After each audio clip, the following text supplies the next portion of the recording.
અમદાવાદના પૂર્વ ઝોનમાં ગેરરીતિ કરનારા એએમસી અધિકારી વિરુદ્ધ કાર્યવાહી થશે। આવક કરતા વધુ સંપત્તિના કેસમાં એએમસી કાર્યવાહી કરશે। ગેરરીતિ કરનારા ચારેય અધિકારી વિરુદ્ધ પોલીસ ફરિયાદ થશે। ઉત્કર્ષ ભાભોર, રાજેશ રાઠવા, અલ્પેશ મકવાણા અને રમેશ બારિયાએ ગેરરીતિ કરી હતી।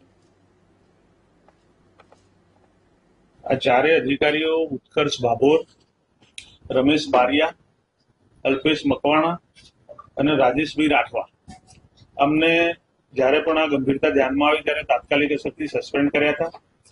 એમની પાસેથી 3.76 કરોડની જે રિકવરી કરવાની હતી એમની કોન્ટ્રાક્ટર પાસેથી, એમાંથી 1.60 કરોડની રિકવરી જે છે કરેલી છે।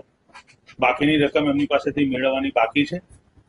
આજે આ તમામની વિરુદ્ધમાં આયથી વધારે સંપત્તિનો તપાસ પણ થવી જોઈએ અને એમના વિરુદ્ધમાં પોલીસ ફરિયાદ પણ કરવી જોઈએ એવી સૂચના કમિશનરશ્રીને આપી છે।